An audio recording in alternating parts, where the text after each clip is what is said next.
पहनाइए पहनाइए। अरे कैसे पर चलिए आप लोग पीछे हो जाइए।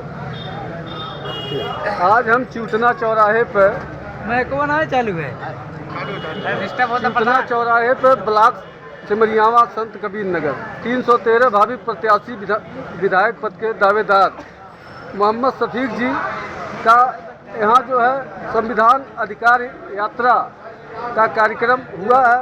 मैं जानकारी लेना चाहता हूँ कि विधायक जी बताइए, यह जो संविधान अधिकार यात्रा हुआ है इसमें क्या मतलब क्या भूमिका आपका?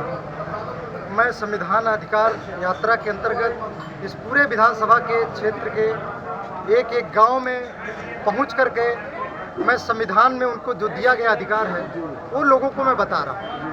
और मुझे लगता है कि जब तक इस देश की जनता को अपने अधिकारों का ज्ञान नहीं होगा तब तक हम देश में कोई भी सुधार नहीं कर सकते। और शिक्षा और स्वास्थ्य में एक बहुत बड़ा बदलाव की सोच लेकर के मैं इस क्षेत्र में निकला हूँ। मुझे लगता है कि हम दूसरों को ताने दे करके, दूसरों को बुरा कह करके इस समाज को अच्छी जगह नहीं पहुँचा सकते। हमें खुद अच्छा बनना पड़ेगा।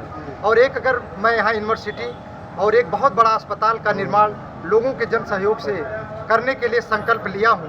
ये संभव तभी हो सकता है जब मैं यहाँ किसी की संवैधानिक कुर्सी पे बैठूँ। जब तक संवैधानिक कुर्सी पे मैं नहीं बैठूंगा तब तक इतना बड़ा काम नहीं कर पाऊंगा। और जब मैं यहाँ शुरुआत करूंगा तो मुझे लगता है देश के अन्य भी जगहों में, देश के अन्य क्षेत्रों में भी नेता अपने अंदर सुधार करेंगे, जनता अपने अंदर सुधार करेगी। और जो हमारे देश के शहीदों ने लाखों लाखों लोगों ने अपनी जान की बाजी लगा करके इस देश को आज़ादी दिलाया था, वो आज़ादी आम जनता तक अभी तक नहीं पहुंच पाई। इसको अधिकारी और नेता और कुछ जनता मिलकर के अपने हाथ में लिए हुए हैं। मुझे एक कोशिश है कि जो संविधान में हमको अधिकार दिया गया उस अधिकार को जनता तक पहुंचाने का तरीका हुई है कि मैं जब तक उस कुर्सी पे नहीं बैठता हूं तब तक उसको मैं पहुंचा नहीं पाऊंगा। जैसे 313 विधानसभा में अभी समस्या अगर खोजागा तो काफ़ी लोग जो उनका समस्या से ग्रसित हैं।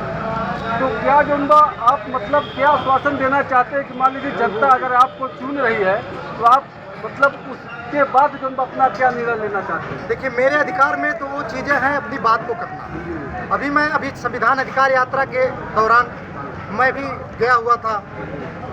तो देवरिया विजयी एक ग्राम पंचायत, उसमें एक टोला धरुई है।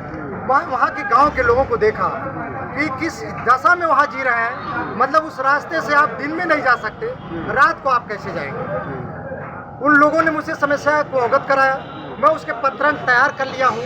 मैं शासन को उस पत्र को लिखूँगा। मेरी कोशिश है कि जितनी भी समस्याएं क्षेत्र में मुझे अवगत कराई जा रही हैं उन समस्याओं को मैं शासन को अवगत कराता रहूँ।